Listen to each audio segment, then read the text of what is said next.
What's approaching the supreme moment, reality striking closer than it seems, don't it? Go ahead, it's for the taking if you.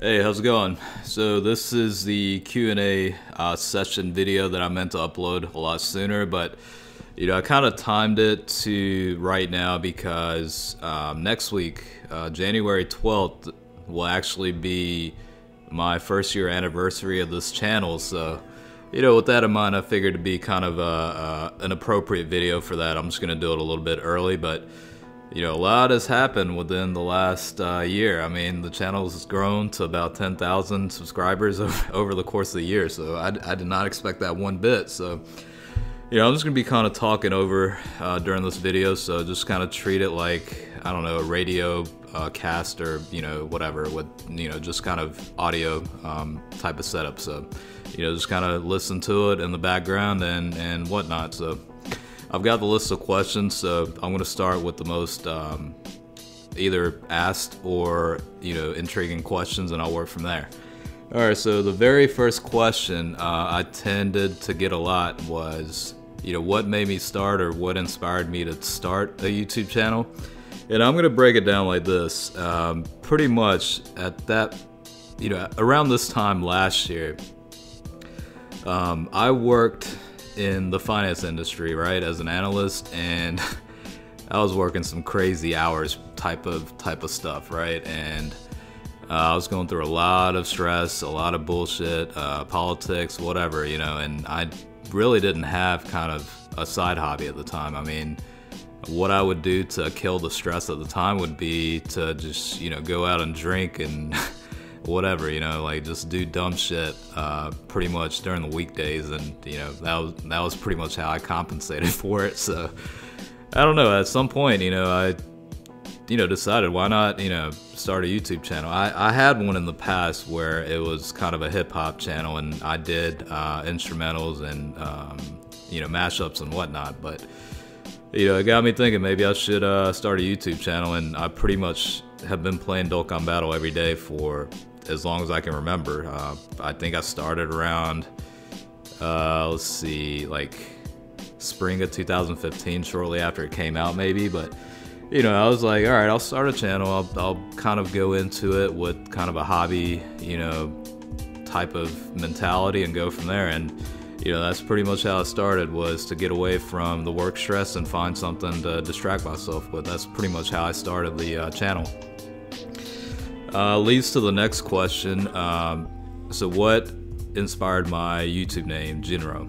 Alright, so one is my nickname is Jin, so that's pretty obvious.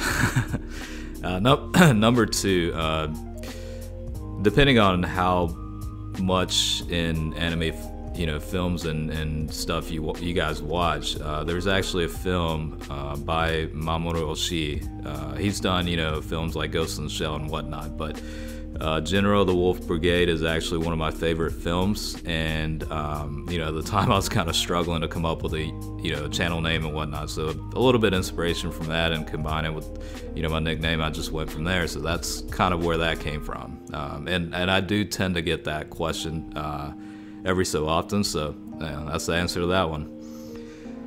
Alright, favorite Dragon Ball character. Now that's a pretty tough one, but and over the course of time it's changed for me, since I've literally been watching this all my life. Like ever since I was probably first grade or so, I've been watching this shit. So it changes over time. The older you get, the more your basically impression of characters change over time, so right now, my favorite character within the Dragon Ball universe would have to be Piccolo. I mean, I don't know, it's just something about him. He keeps it real, and he can be a G at times, and he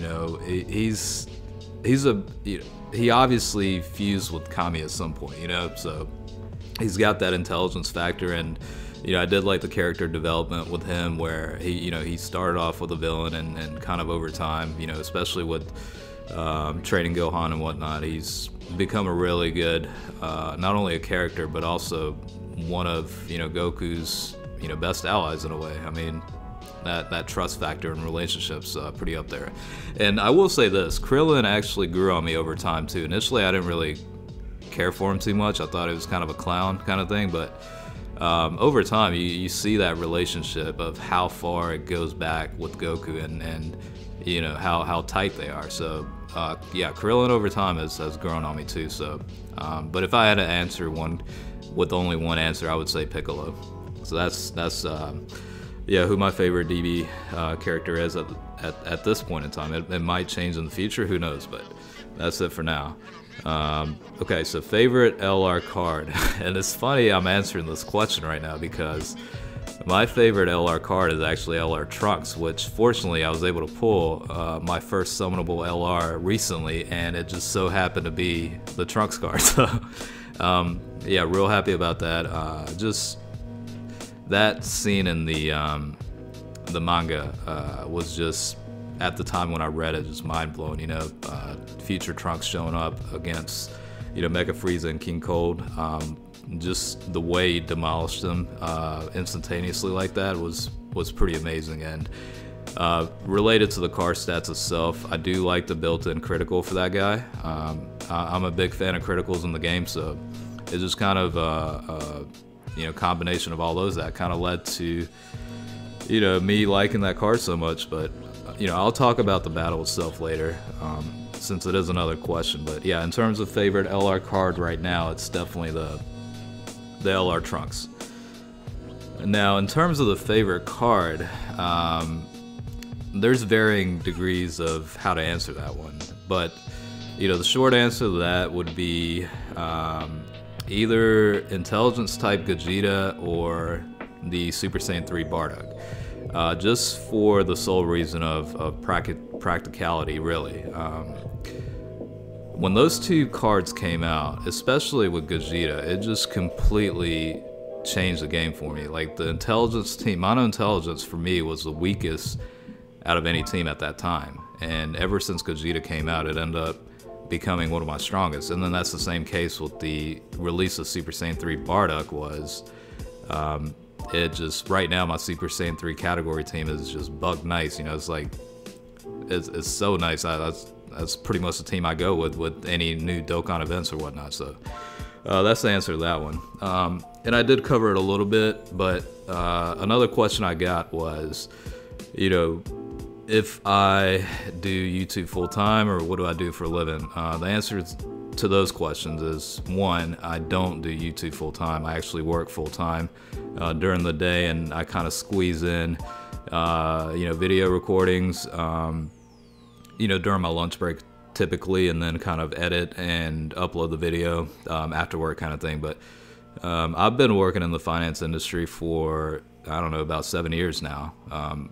You know, it ranges from being an analyst to a manager to, you know, whatnot. But you know, it's certainly an interesting professional job scope, to say the least. But I like, you know, I like numbers. I like working with numbers, and you know, I like dealing with financial data and you know, analytics and whatnot. So yeah, I've been in the finance industry for quite a few years, and I don't plan on leaving that sector anytime soon.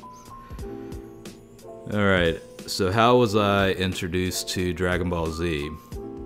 I've got this very fond memory of my very first exposure to that, and I remember being at a bookstore with my parents and just browsing through. I remember seeing the manga or comics for Dragon Ball Z. At the time, you know, I'll have to look it up and remember exactly which edition it was, but it just really caught me off guard. I think it was yeah, it was for sure during the Frieza saga, and I'm trying to remember like the front cover of it, which was like I'm pretty sure it was like the cover with Goku after he was flipped with Captain Ginyu. And to me, that just kind of drew my attention so much to where I had to get it that day, and fortunately my dad purchased it for me, and you know, I think things went on from there pretty much, and it's been part of my life ever since. So, you know, I'm an adult now, but still love Dragon Ball Z as I'm sure a lot of other people are. So, you know, it's one of those things that kind of stick with you. And let's see, next question is if I had one wish from Shenron, what would I ask for? Well, I guess my honest answer would be to have the ability to become Super Saiyan, maybe, but obviously that shit ain't happening. But yeah, I don't know. Realistic answer, I don't know. Win the lottery or something, probably. I mean, I work in finance, so it's all about numbers, right? Let's see. So which LR would I like to see released, right? And this will tie into another question I'll cover later on, but I would really love to see an LR Perfect Cell card. In terms of leader skills and whatnot, passives, I haven't really thought about that, but yeah, I would love to see a Perfect Cell LR version. I think that would be real nice.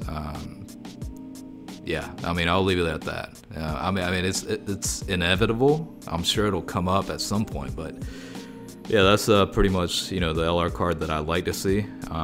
There's obviously troll cards that I like to see as LRs, but like Yamcha or whatnot. But I'm not gonna really cover that right now. Let's see, favorite Dragon Ball Z female character. This was actually a tough one, and I really don't want to give out like a real vanilla answer or anything. So I don't know. After thinking about it, I think my favorite female character within that universe is probably Launch. Just kind of like the almost Jekyll and Hyde, personality flip. You know what I mean? So I don't know. Reading it is kind of one of those interesting characters, and I think what drew me to that is everybody has that surface level personality and the true personality kind of thing. So seeing that in comics was kind of interesting. I guess that's probably why I like her so much, and I like chicks that are aggressive and shit. So that's probably where that came from. All right, next question: will I ever do a face reveal? And I'm just gonna go ahead and tell you that that's not gonna happen. I will not do a face reveal at any point. As much as I wouldn't mind doing that, I think I started this channel with the intention of kind of keeping it isolated from my professional life and my social life. So this is another part of my life, but it's not going to intermingle with the other two. And believe it or not, a person's identity is really, it really comes down to their face, and that's how people are associated, and it's almost like quicksand. As much as I'd like to be involved and more communicate better with all you guys, I think that's just one of those things I have to kind of set a strict standard on. So yeah, in terms of face reveals, I don't plan on doing that at any point as of right now. Now things may change in the future, but as of right now, I don't plan on doing that. All right, favorite transformation in Dragon Ball Z. I actually have two, so I'm gonna have to go ahead and answer two and not just one. Number one is the Final Form Cooler. That transformation was just badass. I mean, that's all I can say. I mean, yeah, especially when that little grill came out from the side, covering his mouth. I mean, that's some badass shit right there. So that's real. I mean, honestly, there's not really a personal reason besides that. That it was just purely badass, and that's why I loved it so much. But similarly, another one that I really loved was the transformation for the legendary Super Saiyan Broly. I thought at that time that was the way they did it in the film was just, yeah, it was badass as hell. I mean, things are about to get brolic, and it was about to go down, kind of thing. So, and I'm gonna pick on Vegeta here, but that look of despair on his face when that happened was pretty hilarious, to say the least. So, yeah, those two were definitely my favorite transformations within the entire series. Let's see. So right now, favorite 120% unit in Dokkan Battle. I'm not gonna explain it because it's pretty obvious, but if I had to pick, it'd be either the intelligence type Super Gogeta or the tech Super Saiyan 3 Angel Goku. Those will probably be either or favorite 120% unit. I've relied on them pretty heavily, so that's kind of why I say that. And yeah, that's pretty much it for that one. Alright, so favorite Dragon Ball Z or Dragon Ball villain. I kind of touched up on this earlier, but you know, Perfect Cell is definitely one of my favorite villains. I like the arrogance of that guy, but you know, kind of like the calm demeanor with the arrogance is kind of a breath of fresh air at the time within the manga and anime. It was kind of a nice way to depict the villain in a way, you know. Yeah, I mean, the way he would talk and just act overall, I thought it was badass, and that's kind of the reason why. Another one would actually be Mercenary Tile, or in Japanese would be Tao Pai Pai. But that dude was he was a gangster. That's all I gotta say about that. I remember laughing my ass off when I read this one quote within the manga where, you know, he's talking about, he's negotiating the price with, what was his name? The general, god damn it, I can't remember. What the hell was it? You know, Black was his right hand. God damn it, I can't even remember right on the top of my head right now. But anyways, they're negotiating the price of the hit that Mercenary Tile is about to perform, right? And you know, he's stating a pretty high number, and then you know, he's like, well, by the way, right now I'm celebrating my 20th year Assassin's anniversary, so there's a 20th year anniversary bargain sale going on where, you know, each hit's gonna cost 50% less than what it normally does. You know, the kind of mentality, you know, it was just real funny to me. And the way he would just act, I mean, he was definitely a gangster that really didn't care for any others, you know, kind of thing. So I mean, that whole sequence in the manga was pretty entertaining for me, so I actually love that part of the series a lot. So that's kind of where that comes from. Obviously, Frieza's a very good villain too. Dragon Ball wouldn't really exist without him, but I mean, obviously, he's a pretty straightforward answer, so I'm not gonna really go into detail with that. All right, New Year's resolution. Oh man, I have so many, right? Like every New Year starts, and then everybody has so many resolutions they're gonna try and whatever.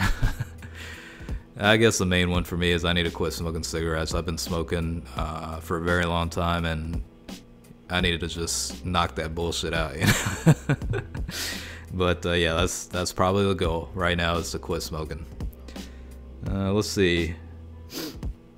All right, favorite art on Dokkan Battle, and I'm just gonna say this is related to card designs and whatnot. So let's see here.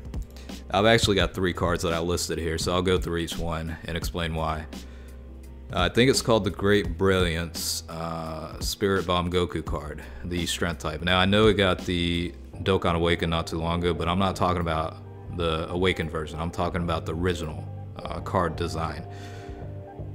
You know, that was a great way to close out the manga, and it, you know, I was a little bit older at the time when I read that, so it's a little bit more fresh in my memory, but it's definitely one of those scenes where it's very iconic, and it's just burning a lasting memory in my head kind of thing. So that drawing, I remember replicating that drawing back when I was a kid, and just, you know, just remember how nice that artwork was. So to see that in a card in the game was fantastic for me, and for the longest time I never got it, but I finally did a little while ago. So, you know, I don't really use them, but it was a nice collection to have. The other one, and this is one of my favorites too, I mean, hands down one of my favorites, is the Intelligence type Perfect Cell card, the Dokkan Awakened version. that kind of just summarizes Cell perfectly. I mean, the cockiness, but he's got the skills and power to back it up, kind of thing, you know.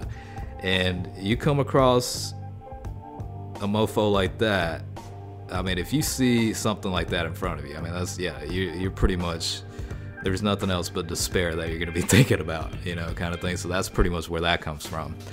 But yeah, I think it's one of the best card designs in the game, and it'll probably be the case for the rest of the game. I mean, I don't think not many card designs will top that, I don't think.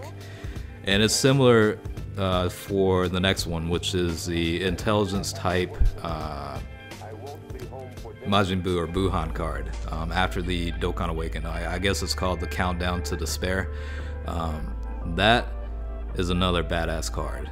Design wise, it's flawless. I think it's perfect representation of the villain. And again, you know, I do like cocky villains, but the ones that can actually back up their shit, you know. So to me, that was real nice. So yeah, that's those three are the ones I like the most right now. Okay, favorite moment in Dragon Ball Z. I'm gonna go. I can't condense it to one. I have two in mind, so I'll just go ahead and mention both. Number one being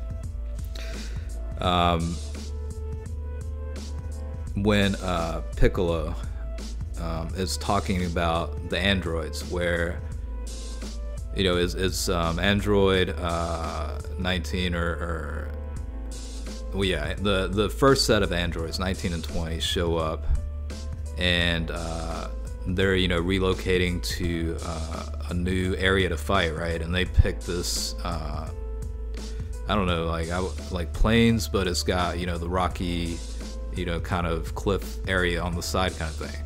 That's the scene I'm talking about. When Piccolo is commenting about, you know, their actual tactical strategies that the androids are planning, and he's talking about, oh, these guys are actually thinking this through, you know, that kind of, for me, it really represented Piccolo well, what kind of character he was. So that's kind of one of my favorite scenes within that. And it's actually related to the androids, but another one would be when Future Trunks showed up for the first time. Hands down, one of my favorite scenes too. I think it was just a complete different redirection of where things would go, and the way it was kind of blended in to the series was a real good transition, and I thought it was done incredibly. And the Android saga, before leading up to the Cell saga, was actually probably one of my favorite series within the manga, to be honest. I like that little human factor that Dr. Gero had, you know, involved with the androids, and then kind of, you know, went from there. But yeah, that's pretty much my answers for that question. And then let's see, favorite drink would be gin and tonic. I haven't had that in a while. You know, I've kind of cut down on drinking. Actually, you know, creating a YouTube channel actually helps in terms of potentially having a drinking problem. So if anybody's planning on starting a YouTube channel to find motivation, there's one. It'll cut down on your drinking alcohol consumption. How about that? But I don't know. I mean, non-alcoholic. I mean, I drink a shit ton of coffee. Not by choice, you know, but I do consume a lot, especially during the day at work. And I'll just wrap up a couple with a couple more questions here. But if I could change one thing about Dokkan Battle, one thing I would absolutely love to have changed is fix the goddamn friend system. How about doing that? Prioritize fixing the friend system, because it's complete shit right now. I mean, it's been like that. I mean, it works well, but it could be done much more efficiently. And I talked about it in another video a while back, but I'm not gonna cover it in detail. But please fix the damn friend system, please, Bandai. All right, favorite game of all time. Again, I can't condense this to one, so I'll just list out a couple. Besides, you know, Dokkan Battle, which is probably the only mobile app game that I've played this long. Other games that I've played in the past that are definitely in the top tier ranks. Number one would be like Shadow Colossus. I don't know how many are familiar with that, but hands down one of my favorite games that I played in the past. Sleeping Dogs is another one. The best way to describe that is pretty much the Yakuza games pretty much mixed up with Grand Theft Auto. That's probably the best way to explain that, but it's a real fun game and I highly recommend it. I'm a big fan of the Resident Evil series. I probably played Resident Evil 4 more than I've ever played any other game combined, probably. That's how much I played that game back in the day. But yeah, those are pretty much a brief summary of my favorite games, and let's get to a little bit more personal question, right? One of the questions I got was, how much do I spend on Dokkan Battle? Without getting specific, definitely do spend more than I should be, but nowhere close to what the whales are spending in the game. I'm not, I don't spend tens and twenties of thousands of dollars on the game. I mean, I work in finance, so it's pretty obvious that I'm not going to manage my money like that. But I mean, I spend a decent amount, but I make sure I budget for it. You know what I mean? Like, I don't go over my means is probably the best way to put it. But sometimes I do splurge. Like this past couple of banners, I mean, I did spend a lot more than I usually do, but I keep a limit to it every month, and I don't try to go overboard and chase cards left and right. I mean, at some point you got to give up, and it gives you a reason to kind of keep going. So that's kind of the way I go about it. All right, so very last question, and it's kind of befitting for that, is favorite anime character of all time. I did a video on it not too long ago, so the answer should be pretty clear, but Kenshiro from the Fist of the North Star series is hands down my favorite of all time. As much as I love, like, Goku and Trunks and whatnot, yeah, Kenshiro is just, growing up, he was just the personification of a badass, you know what I mean? Like, you can't get more badass than that shit. I mean, the way he goes about himself, carries himself, the way he talks, the badass moves he's got. I mean, I'm sure a lot of you are familiar with that, but in case any of you haven't seen or read any of the manga, I highly recommend that. You're not gonna regret it one bit. He's like the manliest motherfucker on the planet. That's probably the way I'll put it. But yeah, I mean, that's pretty much the compiled list of questions that I'd gotten for as part of the Q&A. So hopefully this will allow you guys to kind of get to know me a little bit better, and maybe I'll do one in the future where I talk about myself on a more consistent basis. But let me know how you liked it, and thanks for sticking around, and we'll go from there. But I know it's a long video, but I hope you guys enjoyed it, and we'll talk again.